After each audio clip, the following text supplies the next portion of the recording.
دیکھ کر جل گیا اور کہنے لگا جب یہ لوگ آپس میں مل گئے تو ہمارا کیا ٹھکانہ ہے، یعنی ان کی محبتیں ہمارے لیے نقصان دہ ہیں، ان کو لڑاؤ، جس طرح آج دشمنان اسلام مسلمانوں کو لڑانے کی کوشش کرتے ہیں۔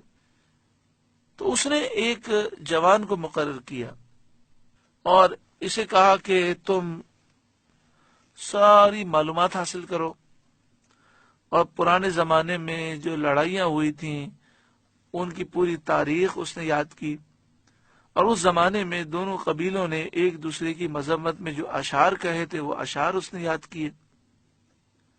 تو اس نے اس نوجوان کو مقرر کیا کہ یہ ان کی مجلس میں بیٹھ کر پچھلی لڑائیوں کا ذکر چھیڑے، اور اس زمانے میں ہر ایک قبیلے نے جو اپنی تعریف میں اور دوسروں کو حقیر سمجھتے ہوئے ان کی حقارت کے بارے میں جو اشعار لکھے تھے وہ پڑھے۔ چنانچہ اس جوان نے ایسا ہی کیا، اس یہودی نے ایسا ہی کیا۔ تو اس کی شر انگیزی سے دونوں قبیلوں کے لوگ طیش میں آ گئے۔ ہوا یہ کہ جب اس نے ایک قبیلے کی مذمت میں اشعار پڑھے تو دوسرے قبیلے والوں نے ان کی مذمت میں اشعار سنا دی کہ اس زمانے میں یہ اشعار کہے گئے تھے۔ تو بعض جوان جو ہے وہ طیش میں آ گئے اور ہتھیار اٹھا لیے، قریب تھا کہ خون ریزی ہو جائے۔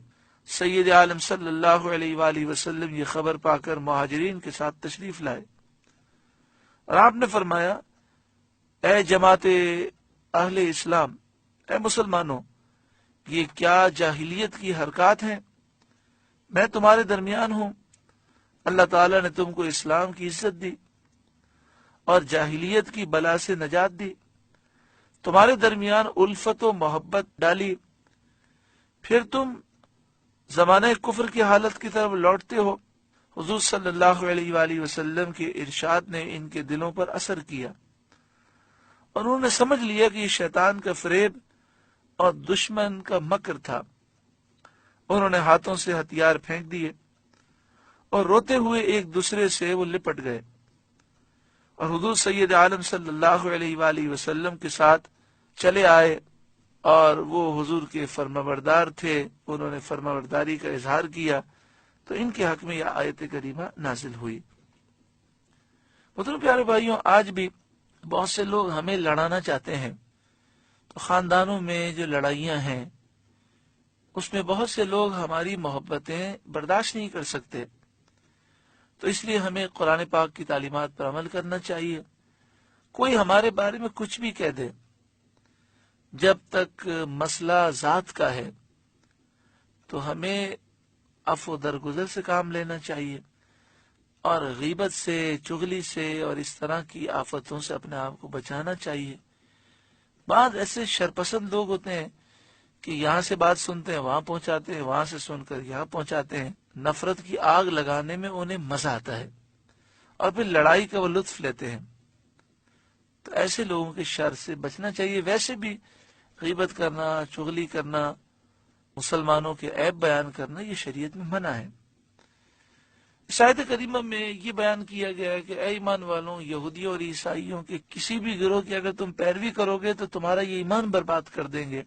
یہودیوں اور عیسائیوں کی پیروی کرتے ہوئے نظر آتے ہیں آج کے مسلمان، اور وہی مغربی کلچر اور وہی فحاشی عریانی کا ماحول ہم میں عام ہوتا جا رہا ہے۔ ہمیں اس کی مخالفت کرنی ہے، اور ہمیں ان لوگوں کو شعور دینا ہے کہ ہمارے لیے اسلامی کلچر اور حضور کی سنتیں کافی ہیں۔ آگے ارشاد فرمایا، وَكَيْفَ تَكْفُرُونَ، اور تم کیوں کر کفر کرو گے، وَأَنْتُمْ تُتْلَى عَلَيْكُمْ آیَاتُ اللَّهِ، حالانکہ تم پر اللہ کی آیتیں پڑھی جاتی ہیں، وَفِيكُمْ رَسُولُهُ، اور تم میں اللہ کے رسول تشریف فرما ہے، وَمَنْ يَعْتَصِمْ بِاللَّهِ، اور جس نے اللہ کا سہارا لیا، اللہ کے دین کو مضبوط تھام لیا، فَقَدْ هُدِيَ إِلَى صِرَاطٍ مُسْتَقِيمٍ، تو ضرور وہ سیدھی راہ دکھایا گیا۔ اللہ تعالی ہمیں دین کا دامن مضبوط تھامنے کی توفیق عطا فرمائے۔ دعا کریں ہم دین میں داخل ہو جائیں، دین ہمارے اندر آ جائے، دین کی برکات، نور اور جو دین کی پیاری پیاری تعلیمات ہیں ہم بھی عمل کریں، ہمارے گھر والے بھی عمل کریں، ہمارے بچے بھی عمل کریں، ہمارے دوست احباب بھی کریں، اور ہم واقعی دیندار ہو جائیں۔ زندگی بے حد مختصر ہے۔ اللہ تعالی ہمیں سچی پکی توبہ نصیب فرمائے اور دین پر چلنے کی توفیق عطا فرمائے۔ سورہ آل عمران کا 10واں رکوع مکمل ہوا۔ اللہ رب العالمین اس کی برکتوں سے اور اس کے نور سے ہمیں مالا مال فرمائے۔